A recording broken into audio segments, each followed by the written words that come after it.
Prince Cadwy of Isca was there, and King Melwas of the Belgi, and Prince Geraint, Lord of the Stones, while distant Cernau, the savage kingdom at Britain's western tip, had sent its Edling, Prince Tristan, who sat swathed in wolf fur at the dais' edge, next to one of the two vacant thrones.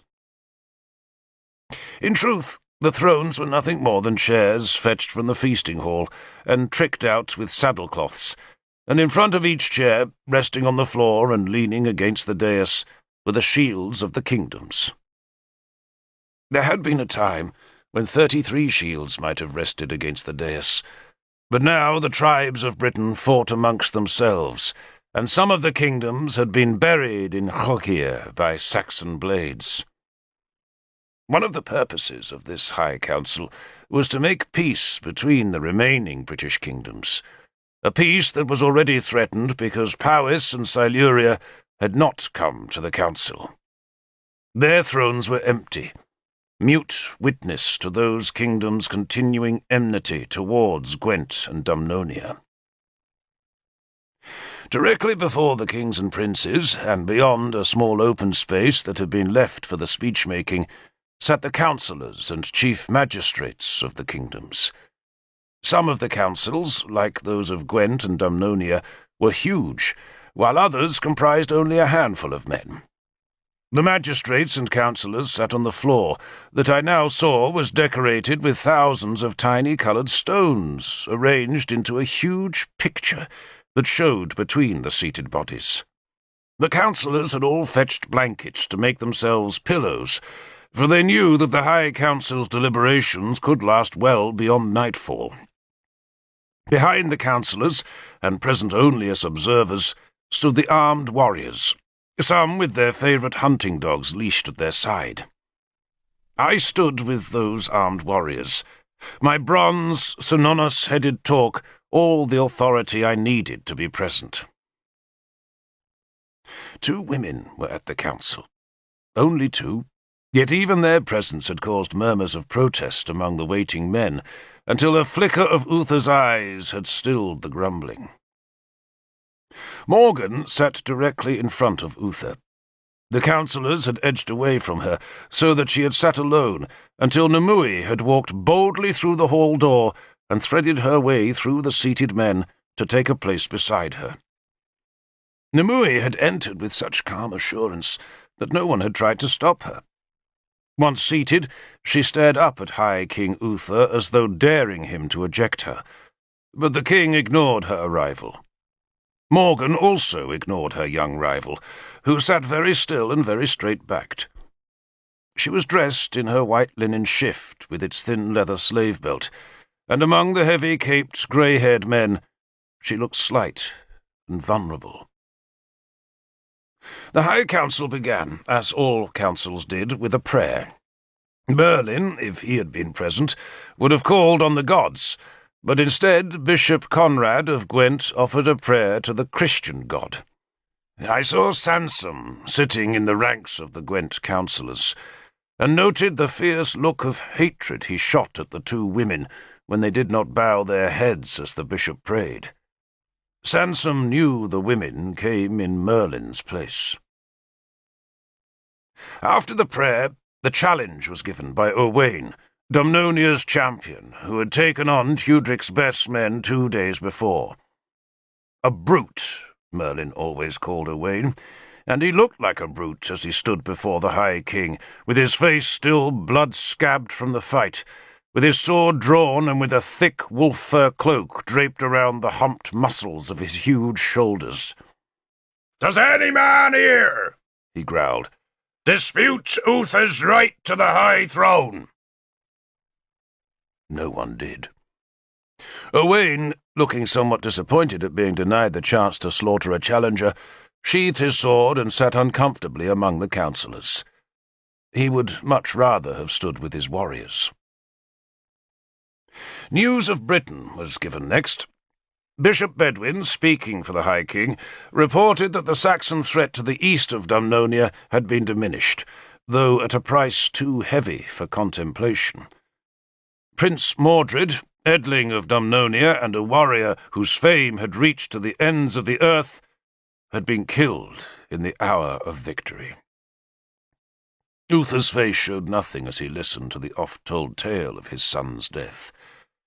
Arthur's name was not mentioned, even though it had been Arthur who had snatched the victory from Mordred's clumsy generalship, and everyone in the hall knew it.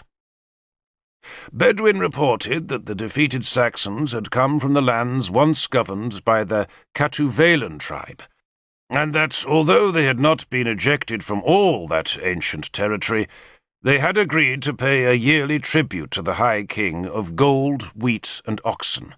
Pray God, he added, that the peace would last.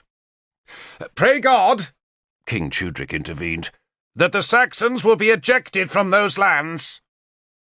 His words prompted the warriors at the back and sides of the hall to rap their spear shafts against the pavement, and at least one spear broke through the small mosaic tiles. Dogs howled. To the north of Dumnonia, Bedwin continued calmly, when the rough applause had ended. Peace reigned, thanks to the all-wise treaty of friendship that existed between the great High King and the noble King Tudric. To the west, and here Bedwin paused to bestow a smile on the handsome young Prince Tristan, there was also peace. The kingdom of Kernau, Bedwin said, keeps itself to itself. We understand King Mark has taken a new wife, and we pray that she, like her distinguished predecessors, will keep her master fully occupied. That provoked a murmur of laughter. What wife is this? Uther demanded suddenly. Is fourth or fifth? I believe my father has lost count himself, High Lord, Tristan said, and the hall bellowed with laughter. More tiles broke under spear butts, and one of the small fragments skittered over the floor to lodge against my foot. Agricola spoke next. His was a Roman name, and he was famous for his adhesion to Roman ways. Agricola was Tudric's commander, and though an old man now, he was still feared for his skill in battle. Age had not stooped his tall figure, though it had turned his close-cropped hair as grey as a sword-blade. His scarred face was clean-shaven, and he wore Roman uniform, but far grander than the outfits of his men. His tunic was scarlet, his breastplate and leg greaves silver, and under his arm was a silver helmet plumed with dyed horsehair cut into a stiff scarlet comb. He too reported that the Saxons to the east of his lord's kingdom had been defeated, but the news from the lost lands of Hrokir was troubling, for he had heard that more boats had come from the Saxon lands across the German Sea, and in time, he warned, more boats on the Saxon shore meant more warriors pressing west into Britain. Agricola also warned us about a new Saxon leader named Eäll, who was struggling for ascendancy among the Sais. That was the first time I ever heard Eäl's name, and only the gods then knew how it would come to haunt us down the years. The Saxons, Agricola went on, might be temporarily quiet, but that had not brought peace to the kingdom of Gwent. British war bands had come south from Powys, while others had marched west out of Siluria to attack Tudric's land. Messengers had gone to both kingdoms, inviting their monarchs to attend this council. But alas, and here Agricola gestured at the two empty chairs on the royal platform, neither Gorfithid of Powys nor Gundlias of Siluria had come. Tudric could not hide his disappointment, for plainly he had been hoping that Gwent and Dumnonia could make their peace with their two northern neighbours. That hope of peace, I assumed, had also been the motive behind Uther's invitation to Gundlius to visit Norwenna in the spring. But the vacant thrones seemed to speak only of continuing enmity. If there was to be no peace, Agricola warned sternly, then the King of Gwent would have no choice but to go to war against Gorfithid of Powys and his ally Gundlius of Siluria. Uther nodded, giving his consent to the threat. From further north, Agricola reported, there came news that Leodegan, king of Heneswerin, had been driven from his kingdom by Diranach, the Irish invader who had given the name Clain to his newly conquered lands. The dispossessed Leodegan, Agricola added, had taken shelter with King Gorfethid of Powys, because Cadwallon of Gwynedd would not accept him. There was more laughter at that news, for King Leodegan was famous for his foolishness. "I hear too," Agricola went on when the laughter had subsided, "that more Irish invaders have come into Demetia, and are pressing hard on the western borders of Powys and Siluria." "I shall speak for Siluria," a strong voice intervened from the doorway, "and no one else." There was a huge stir, as every man in the hall turned to gaze at the doorway. Gundlius had come.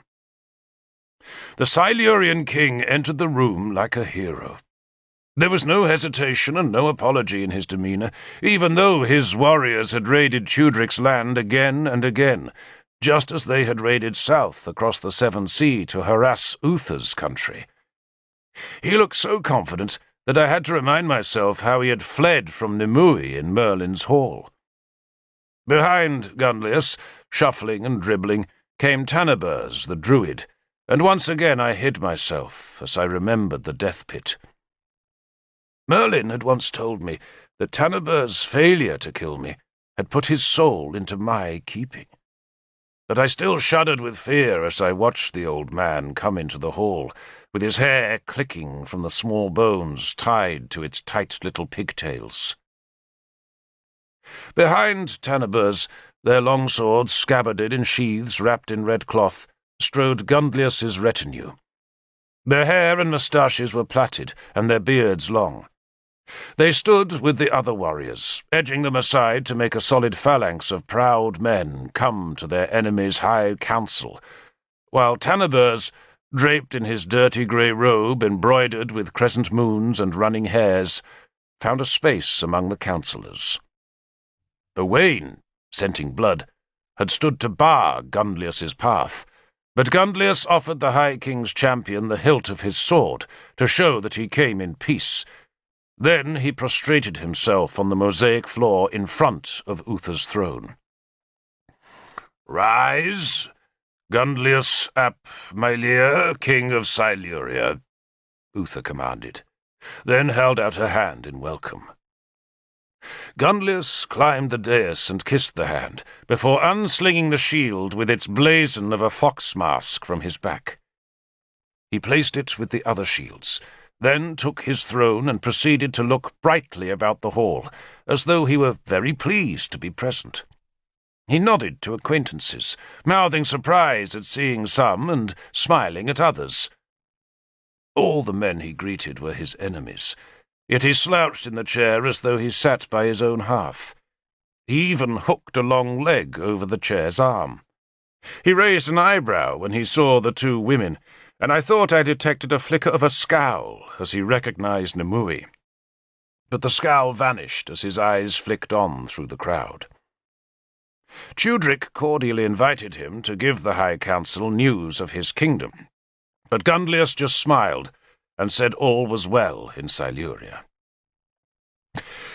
I will not weary you with most of the day's business. Clouds gathered over Gleevham as disputes were settled, marriages agreed, and judgments given. Gundlius, though never admitting his trespasses, consented to pay Tudric a fee of cattle, sheep, and gold, with the same compensation to the High King, and many lesser complaints were similarly resolved.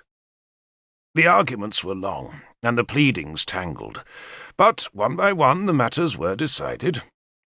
Tudric did most of the work, though never without a sideways glance at the High King to detect any minute gesture which hinted at Uther's decision.